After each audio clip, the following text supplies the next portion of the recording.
Hello and welcome to the Hockey Gambling Podcast on the Sports Gambling Podcast Network. I'm your host, Ryan Gilbert. Joining me, as always, are my co-hosts, Joel Meyer and Jared Schmidt. How you doing tonight, boys? Doing okay. Doing very okay after a fantastic weekend. One of the best I've had in a long time. Started off Friday morning learning that the MOP of the CFL was announced Thursday night. So we got the Brady Oliveira 60-1, 50-1 tickets home. That was very nice way to start the weekend. Then I went out to the country, hung out with my brothers, sisters, and endured that farce, that circus that was the Mike Tyson, Jake Paul fight.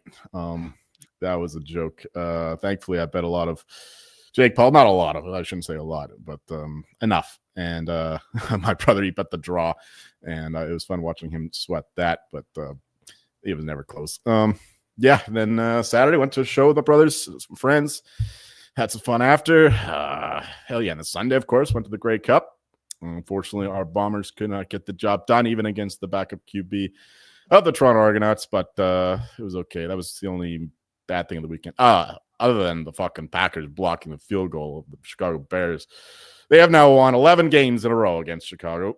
So, yeah, that was absolutely brutal. I was watching that, and I was pre-drinking in the park on my phone, and that made me miserable.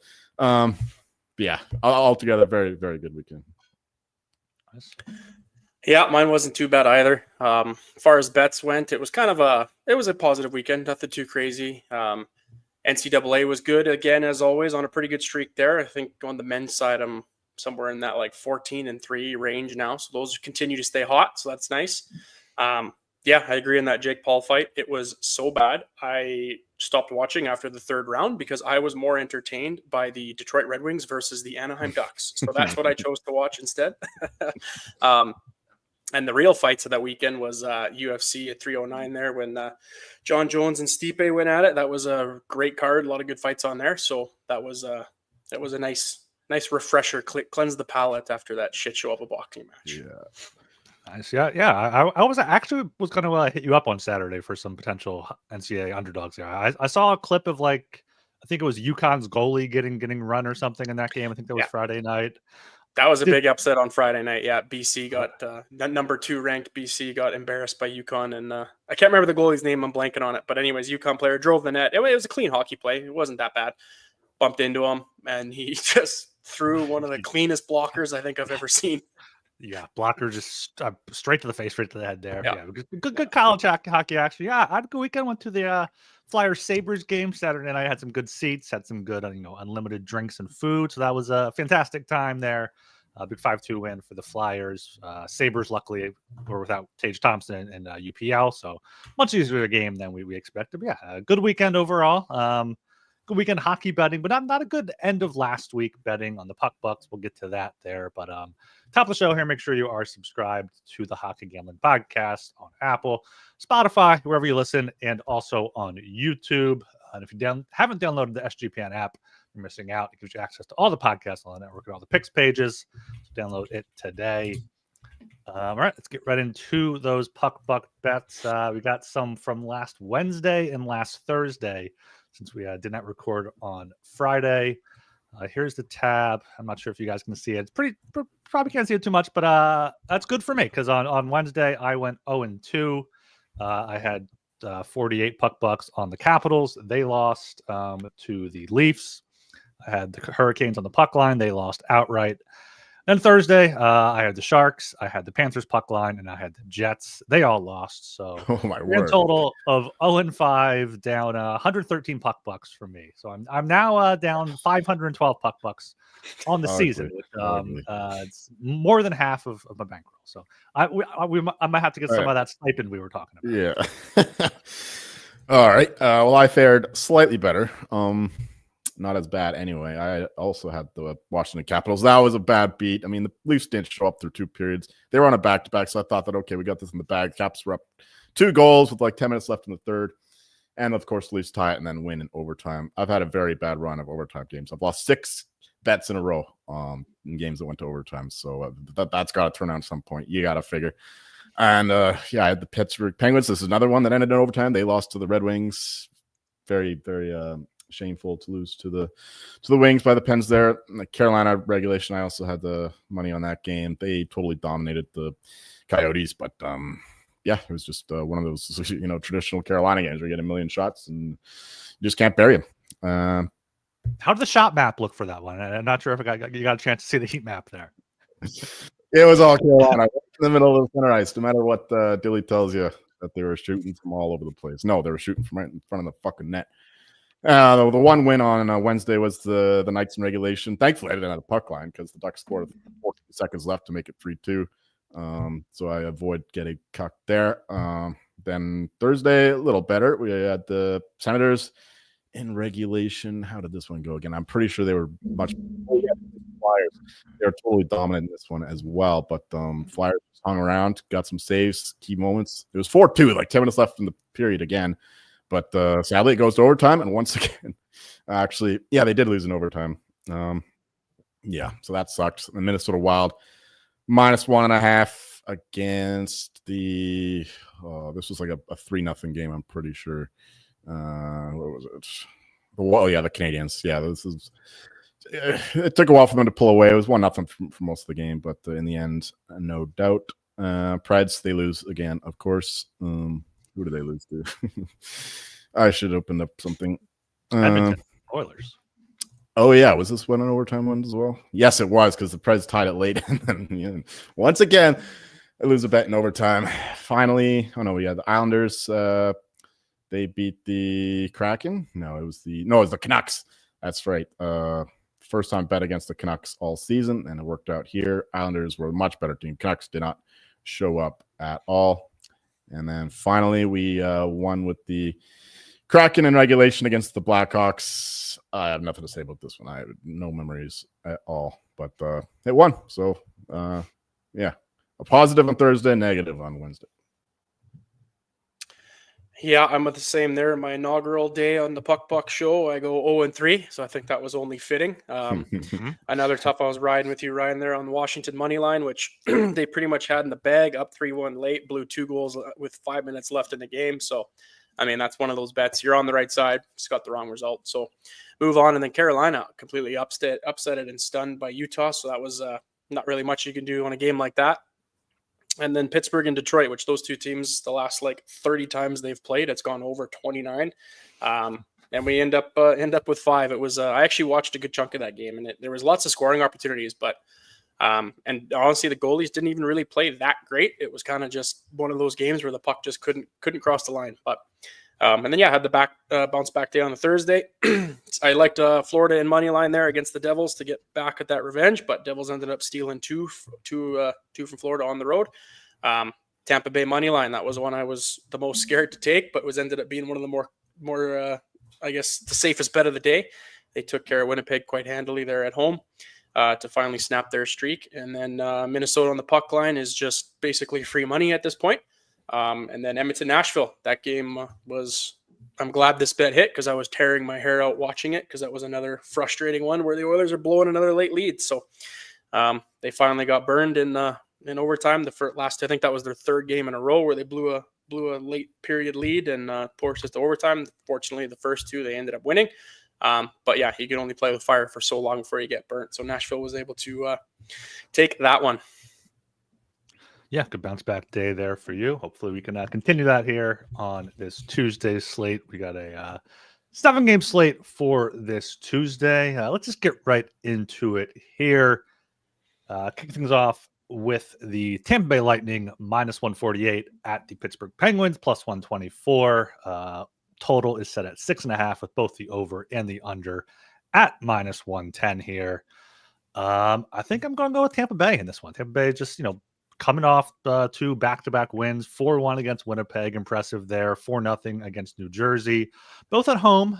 They're not nearly as good on the road, 3-5, but this Pittsburgh team, I mean, they did beat the Sharks in a shootout in that back-to-back there over the weekend, but 3 straight losses before that, 7-10-3 on the season.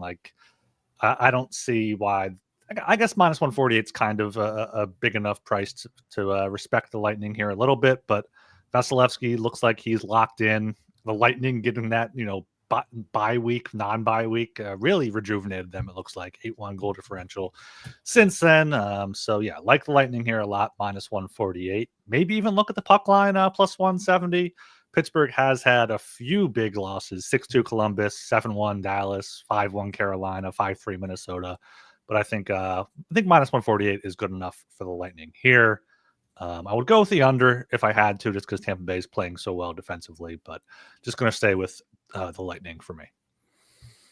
Not much to add to the side there. Do you think the Lightning are playing really good hockey now, and the Penguins are just in free fall? I mean, I don't know. Mike Sullivan is just hanging on for dear life, but he must have a very strong relationship there with Fenway Group and Co. Yeah, my line is -160 for the Lightning. Love them here. It's as far as pure team, Penguins. I keep like every show. Every time I update my rankings, though, I'm dropping the Penguins because they continue to be exposed as one of the worst teams in the league, especially defensively. And that's why I kind of like the over. Actually, I do like the over because the Penguins, like I said, they're terrible defensively. Lightning can score. Yeah, maybe the Lightning team total if that's where you want to play it. But I do think that there'll be goals in this game. Penguins are usually good for 2 or 3 themselves. So, yeah, the over 6.5 and the Lightning money line for myself. Yeah, I'm surprised we're getting this kind of a line with Tampa. I know they're not necessarily one of the best road teams out there, but I don't know how Pittsburgh can be relatively close to whatever this is, a 45% implied win probability. It just makes no sense. They're, like you said, they're in complete free fall.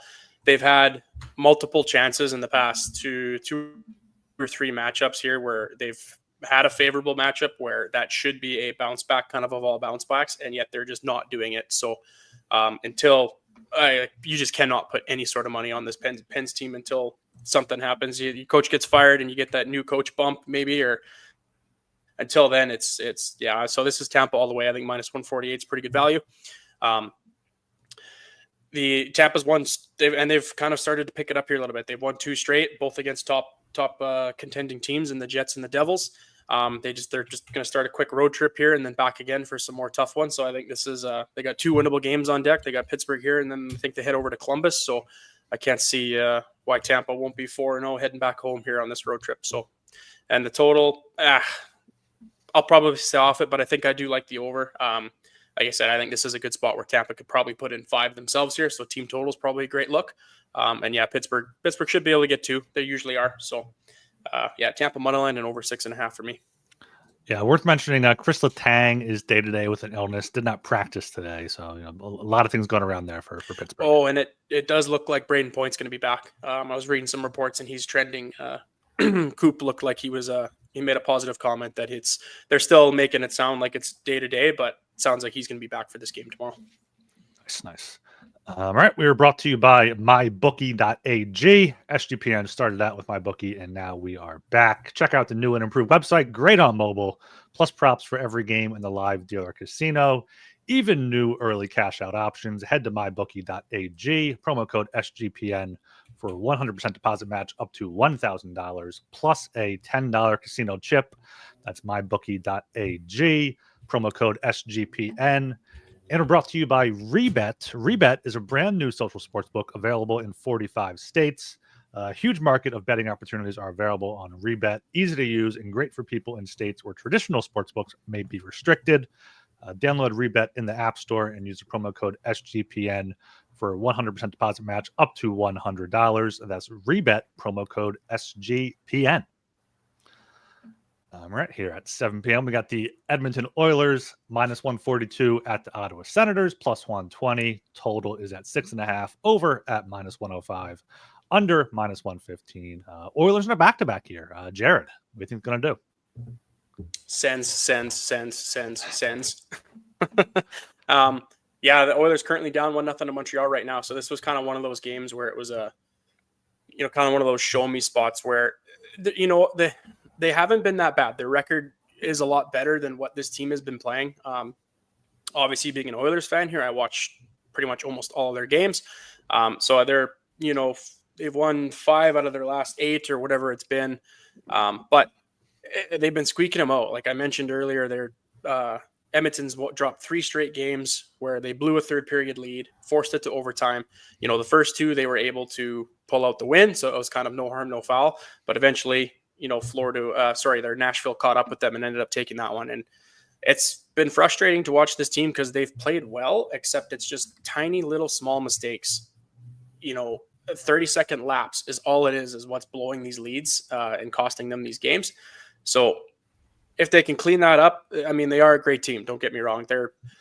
But they're a good defensive team. Like, they're one of the top 5 teams in shot suppression here. Recently, only allowing 22 shots in their last 6 games.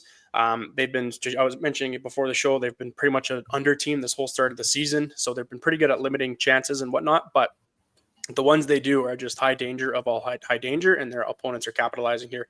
And I mean, the Sens have been a good home team. And they're also coming off a shutout, which that's typically something I like to target, where if a team's coming off a shutout, they're going to usually bounce back with some goals. They're also rested here. Missing Nurse and Arvidsson, these back-to-backs are going to be tough for the Oilers because they're not necessarily one of the deepest teams anyways. And Nurse is obviously one of those guys. He's eating up 25 minutes a game. So that's a huge blow on the back end. I was kind of hoping we'll see what happens here. If this is another hard-fought game here in Montreal, maybe it goes to overtime. I'd be looking at Sens money line here. I think they're going to be rested to try to take them off. And I'm going to go under again here. I know Sens are a wagon at home. They can put up 4 or 5 easily. But like I mentioned, Edmonton's been a pretty solid defensive team, limiting most teams to 3 or less goals. And right now they can't score. So I think this is going to be potentially a 3-2 Senators win here. I like all that. Very well said. I'm also back in the Senators here. This is a team that I've been frequently upgrading. Even in that loss to the Flyers, I had to upgrade the Senators because they were very impressive. Then they got shut out against the Hurricanes, but Carolina, tough place to play and all that. We can't fault them too much for that. And yeah, of course, the Oilers in the back-to-back. They should have Stuart Skinner because it's Pickard in net tonight, or Picard, whatever you want to say it. So yeah, Senators here. I can't add much of value to what Jared already said. Total, yeah, I agree with the under 6.5 as well. Yeah, I completely agree with all of that. Love Ottawa here, plus 120. Only thing really to add, back-to-back going to be even more tough for Edmonton without Nurse, without Arvidsson. Back-to-back so far this season. They lost 4-1 to Calgary back in October, lost 6-1 in Columbus, and then, that's the only 2 back-to-backs so far. There's a third one, lost 3-0 to the Devils. So only 2 goals in 3 second half of back-to-backs here for Edmonton. So, yeah, love the Sens here, plus 120. Would not be surprised to see that get to even money by puck drop, given how the back-to-back here, even with Stuart Skinner in net. But, yeah, I also agree with the under 6.5. See like a 3-2 game, 4-2 game, something like that. So, yeah, an agreement once again on the Sens and the under. All right, going down to 8 p.m. here with the Minnesota Wild, minus 170 at the St. Louis Blues, plus 142. Over 5.5, minus 118. Under 5.5, minus 102. Joel, what do you got for this one?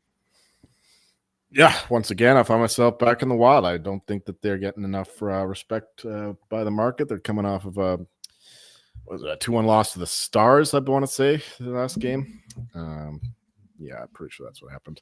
Now they're going against the Blues, who are not faring well without Robert Thomas. I don't know if he's back yet. I know he's getting closer, but as far as I know, he's still out. And even if he comes back, you'll get a better number on the Wild, and that's just a bigger reason to take him because those the rising star theory like to back the team that's playing the team who's getting one of their better players back. Anyway, my line is minus 186. Give me the Wild minus 170. I think they're as far as superior team here, and they've been great on the road as well. St. Louis has been bad both home and away. So yeah, Minnesota all day long here. And it's a Wild game, so the under is an automatic. Well, the over is definitely not a look. It's under or nothing. So Wild and maybe the under. Yeah, this is this price. I'm going to join you here on the Wild. This Wild team has. Go ahead, Jared. Sorry, go ahead, Ryan. No, you got it. Take it. Sorry, there's a bit of a lag here, so it kind of sucks. Anyways, yeah, this Wild team has been just a wagon on the road. They continue to be so good. 7-1-2 with a 3.7 goals for, and even better, limiting teams to 2.2 against on the road. Gustafsson has been unreal. 2 goals against, and has just played his 4th straight game with allowing 2 goals or less. So Minnesota's coming in rested here too. They're on 2 days rest. This Blues team is just depleted. We've been talking about their injuries forever now, and you could keep it going for a while, but eventually you just run out of steam. They had two tough games. I believe they just played Boston kind of in a back-to-back situation too, their last few games. So they had 2 tough games. And the Wild are just too good not to take. So I actually love them on the puck line here. This plus 154 is crazy value in my opinion. The Wild on their 7 road wins have covered the puck line 7 times. So that's just insane. They just, whenever they win on the road, it's usually like, if you kind of go look at their road games, whenever they win, pretty much every game's like 4-1. So yeah, they're doing great there. Even in regulations, probably a safe bet. Minus 170 is a safe bet, but I'm gonna tango with the puck line here because I think that's great value. Under 5.5, you'd prefer the 6, but still, I think, like I said, this is going to be a 4-1 game easily.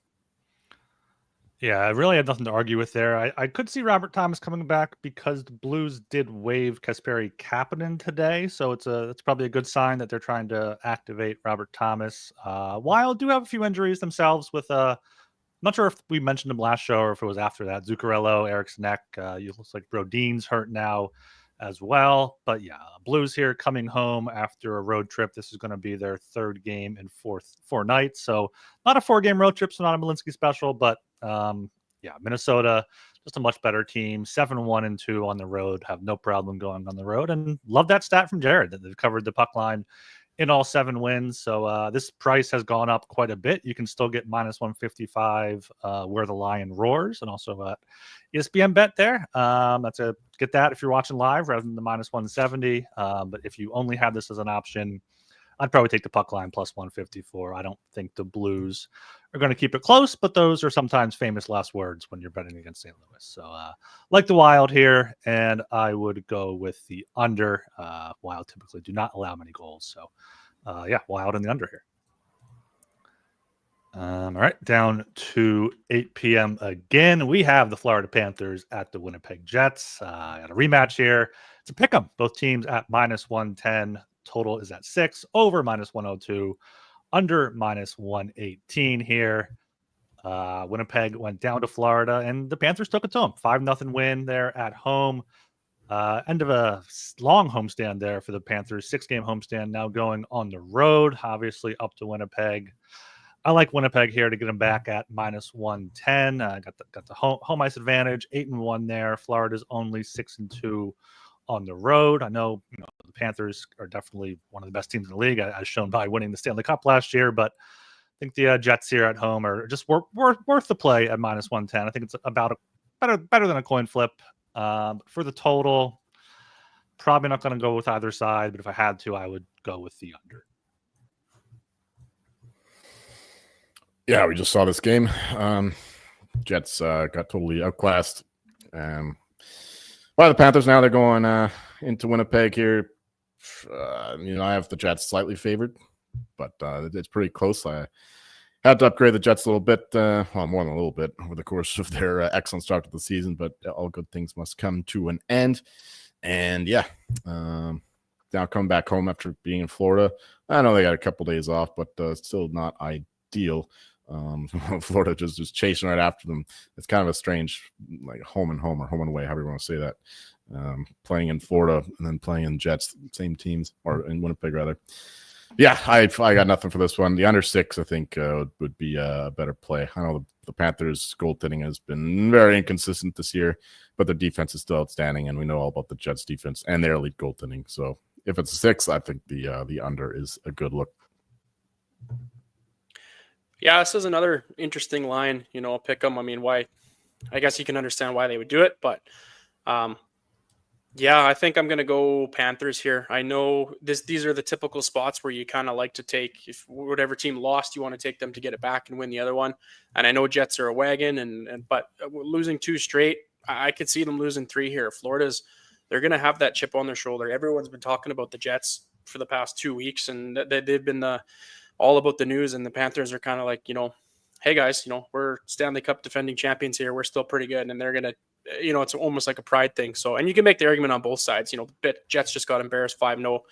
5-0 there, so they're going to want to bounce back at home. So I think this is going to be a really great game. This does scream almost like a defensive showdown in this match, in my opinion. So I do like being under that under 6 total. I tend to agree there, but I personally think Florida's going to squeak out another one here, and probably like a 3-1 to maybe a 4-2 type game. So it's going to be close to that total. But anyways, yeah, I think I don't know. These are honestly like games like this when you have such talent on both sides and these home and homes, you almost throw stats out the window. Like there's no real way to handicap this. This is just going to be a hockey game. And sometimes you got to go with your gut. So I'm liking Florida here. Yeah. All right. Down to 8:30 here. We have the Anaheim Ducks plus 136 at the Chicago Blackhawks minus 162. Over 6 minus 115. Under 6 minus 105. Going to be a back-to-back here for the Ducks. Jared, take this one. Breaking news live on the pod. Cutter Gauthier just scored his first NHL goal. His second. His second, right? Is that not his first? I thought he got one over the weekend. Oh, maybe. Sorry. Actually, you know what? I love power. Okay. Well, I'm an idiot. Moving on. He's red hot now. Yeah, red hot. Yeah, this is just not a fun game. This is another one. Do you really need to handicap it? Do any of these stats on either of these teams matter? Both of these teams really haven't been great, kind of in their respective splits on the, Ducks on the road, Chicago at home. Both teams are bottom 3 and pretty much all their goals for, goals against stats within these splits. My simple handicapping thing here is Gibson's getting the start. So I know I think his last match out, he kind of, I think he let in 4, blanking on who he played. Sorry, but Wings. Yeah. So that was actually a little bit surprising. But that being said, I mean, the Ducks did come back and win that game because I think the Wings were up 3-1 and Anaheim battled back. I was actually on that money line, so that was pretty nice win. I had that one chalked as a loss. But anyways, Gibson, he's coming back from injury. He's only played 2 games. So we've seen it with, Joseph Wall in Toronto. We saw it with Swayman earlier in the year. It takes these goalies a little bit to kind of get going. So now he's at 2 games and he's starting to feel it. He's getting an easier opponent here in Chicago, where I think this is where he can kind of maybe start catching his stride. He is an amazing goalie. Like for the team he plays on. It's funny. He's only played 2 games with the Ducks so far this year. And he's already at 1 full goal above his high danger expected goal, like high danger goals with saves above expected, a stat. So it's like he's, it's getting thrown to the wolves, right? Playing in front of this Anaheim team. The Ducks have been pretty bad on the road, only 2.5 goals for. But in their last 6, they've jumped up to the league's 5th best at 4.3. So recently they found a spark. I don't know if maybe it's this Cutter Gauthier effect. They're starting to wheel here, and the Blackhawks have been a league worse in goals for in their last 6 games. They've been struggling. After that game in Vancouver, they're actually on the Sportsnet panel. They had a pretty good breakdown of specifically about Connor Bedard and how he's been struggling lately. And just down the middle of this ice, like they are so thin. They are just so bad on that center position. They just can't continue to do this night in and night out. So maybe this is a game against the Ducks where they can bounce back, but I'm simply just taking Gibson over Mrazek here pretty much. And I don't really care about the back-to-back, honestly. I think these teams are both bad enough that don't matter.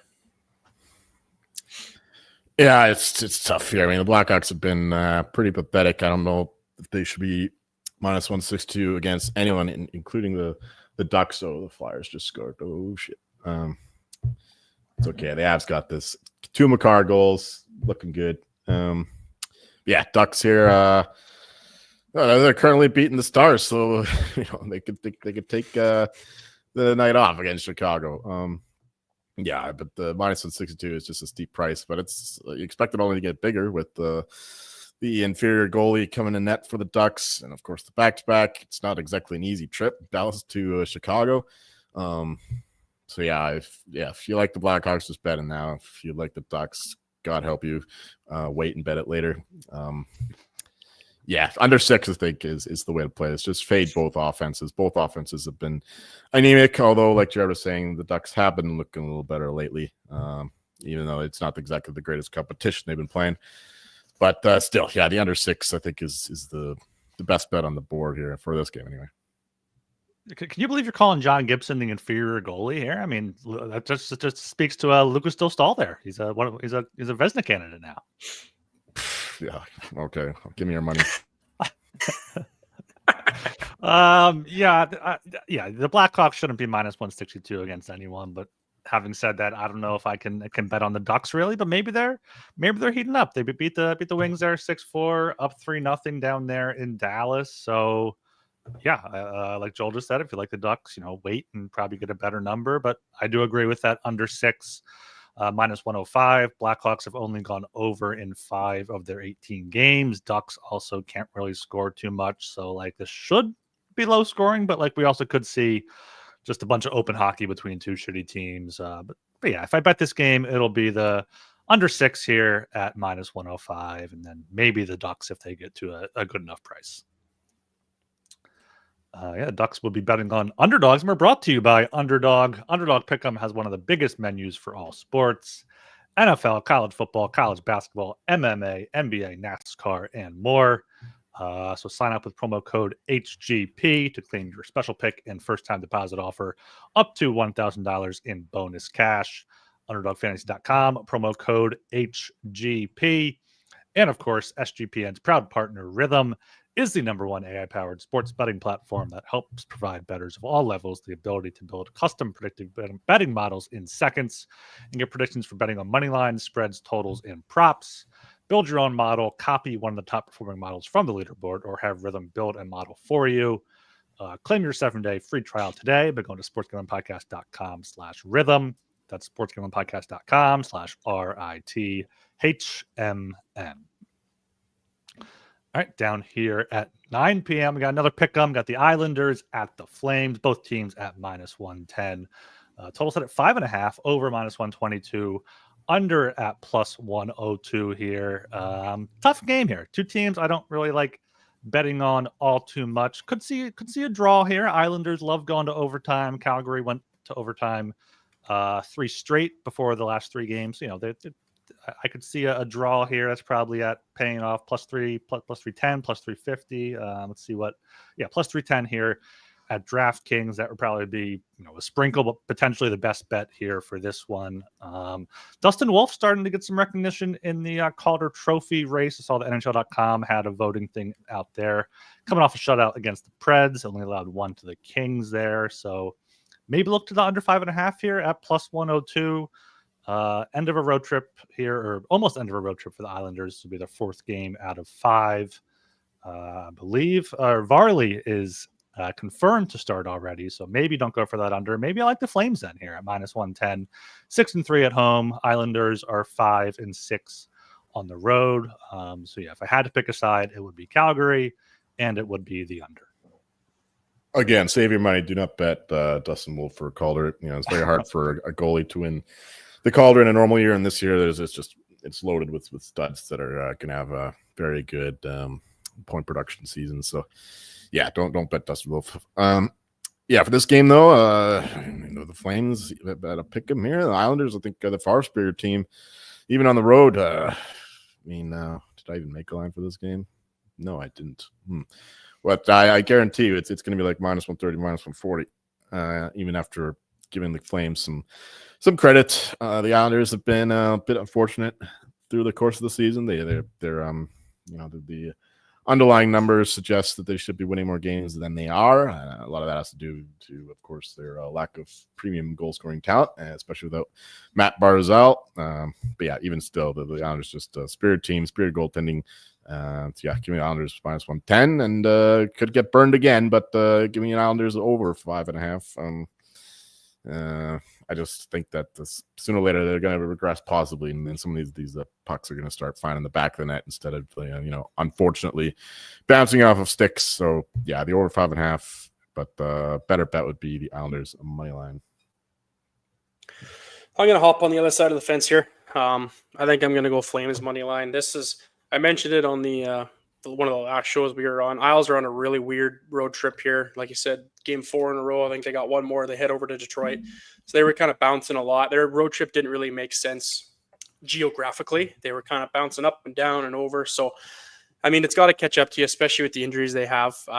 This is going to be a fade spot here, I think, because, you could make the argument that Detroit might be the better fade spot later on, but Detroit obviously being in the Eastern Conference there with them, they're going to be one of those teams that could potentially be battling for a wild card spot. I know that Detroit's actually only 3 points back of the Islanders, so that's a critical game they're going to need to win. I am not a look ahead or a look ahead kind of handicapper when it comes to hockey. I know that's pretty big in football, but there's this many games in hockey that just doesn't happen. That being said, each NHL team definitely has a certain amount of mail it in type kind of games throughout the year, and I think this is going to be one of them for the Isles. Calgary, Ryan, you mentioned there, it's been pretty decent at home with a 6-3 record, 3 goals for. Recently, they've been struggling. Last 6 games, it's been down to 2.2. But Wolf, obviously, not winning the Calder, not winning the Vezina, but he has been pretty decent in his last 2 games in a row. And overall on the year, 2.5 with a 921 save percentage. So he's doing enough to give Flames chances in these games. And I think that's enough for me to take, at a pick 'em, I'll take the home team here. Total earlier at the day, it was at 6. So I kind of liked under 6. The 5.5 is a little bit maybe more enticing because this probably could be a 4-2 type game. But Joel said, this is a good save your money bet. I do like Flames here. Personally, I'm not going to bet it, but because I got to pick Flames money line and over 5.5. All right, going down to the final game on the docket at 10 p.m. We got the New York Rangers -112 at the Vancouver Canucks -108. Over 6 -122. Under 6 +102. Joel, close it out with your Canucks. The city is burning; it's on fire. Because the Canucks lose the game. I mean, they're solidly in third place. They got some good wins under their belt. I mean, not against the best competition. But the fan base here, they're they're tossing jerseys on the ice. They're screaming at podcasts, texting, calling in, all this shit. They're mad because they lost on a back-to-back to the Predators, who are actually a decent team that are far better than their record. Honestly, the Canucks haven't been playing great, but there's still some learning curves about how to institute a more offensive style of play, and of course individual performances haven't been good. JT Miller was benched in the last game. He's been not nearly himself, even as Pettersson has been playing a bit better.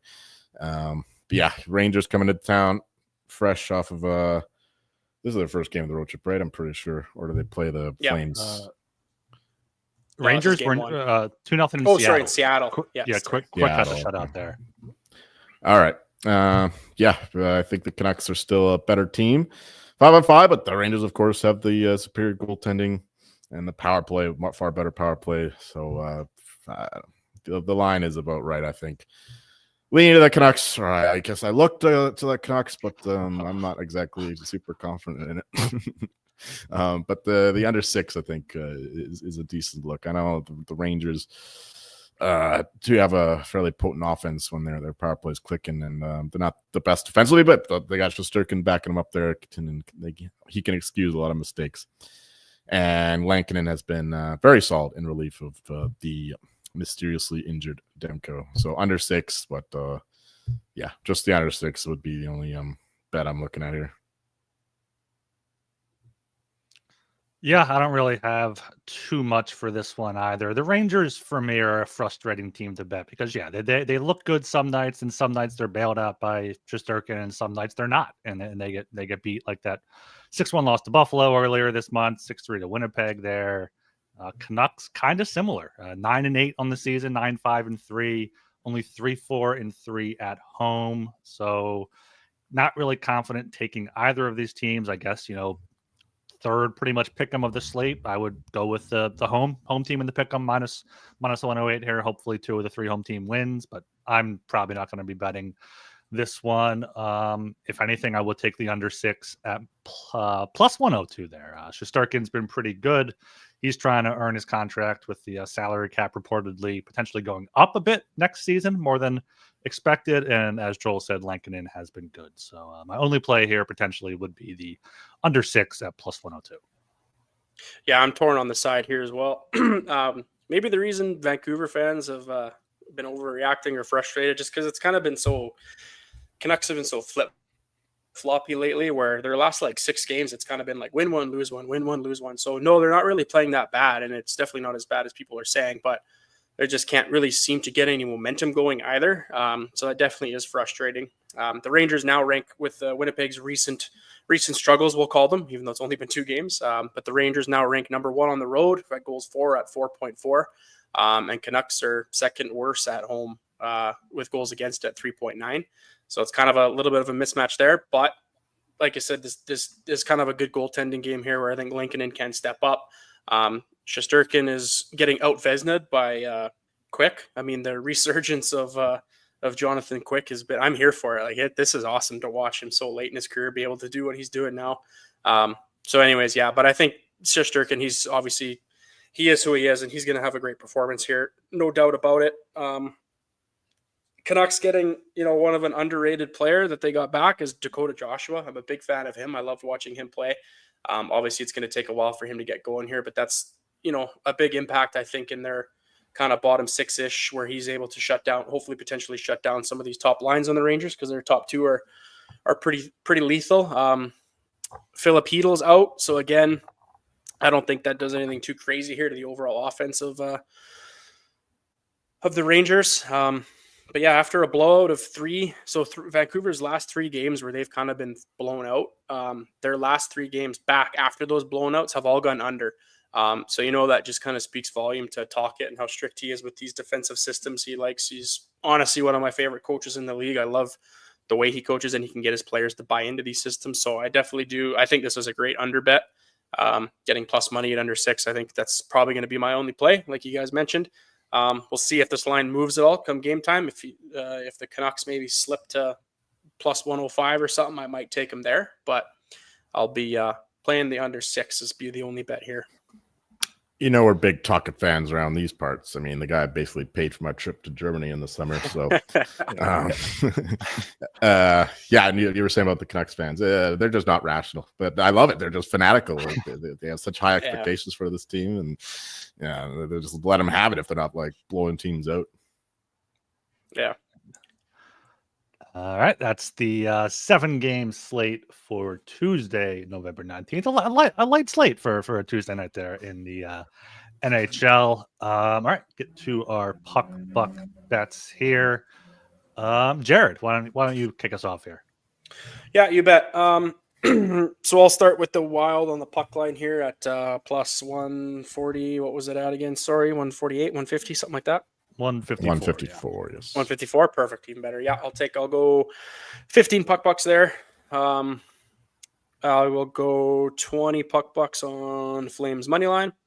I'll go 20 puck bucks on Hawks under 6 minus 105. Calgary money line was minus 110. Sorry. And Tampa money line at minus 148 is good value, but I'm going to be a little greedy. I'm going to take him in reg at plus 105. Pittsburgh, their last 2 of 3 games have gone to overtime, so it might seem a little crazy, but those 2 games were against the Red Wings and the Sharks, and how dare you disrespect Tampa Bay Lightning like that? So I'll take him in reg for plus money. For myself, I got some similar bets here. Also on the Ducks, Hawks under 6. Give me the same stake, $20, puck bucks. The Wild in regulation, I don't want to get cucked. Minus 105 as well, 20 puck bucks there. Give me the Lightning team total over 3.5, even money, 20 puck bucks there. And what else do we like? Islanders. We're going against Jared with this one. Give me Islanders. I got to pick them, 20 puck bucks. And Senators plus 120, 20 puck bucks there too. All right, for me here, I'm going with the Lightning minus 148, going with 30 puck bucks on that. Putting 30 puck bucks as well on the Senators plus 120. Taking the Wild puck line plus 154 for 20 puck bucks, and then the Jets on a pick 'em minus 110 against the Panthers at 22 puck bucks there. All right, for those are on the screen for the podcast listeners. Check us out on YouTube to see all the plays there. All right, guys, anything else here before we close it out? Nope, 3-2 Avs. Flyers have the goalie pulled. I see that. 35 seconds left. I got a timeout Sweating. here. Yeah. I had a big bet on the Flyers point total under, so I got to cheer against them every game. Fair enough there. All right, we will be back most likely on Wednesday, if not on Friday. I think we got a 15-game slate on Saturday, so we'll get something out to you Friday if it kills us there. 10 games Thursday, so hopefully for that as well. But always keep up in the Discord, sg.pn/Discord. Follow us on Twitter at HockeySGPN. And of course, like, comment, subscribe on YouTube, Apple Podcasts, and Spotify. I am Ryan Gilbert. You can follow me on Twitter at rgilbertsop. I am Jared Schmitz. You can follow me on Twitter at PlayThePuck. And I'm Joel Meyer, and you won't find me watching this horrible fucking Texan football game. See ya.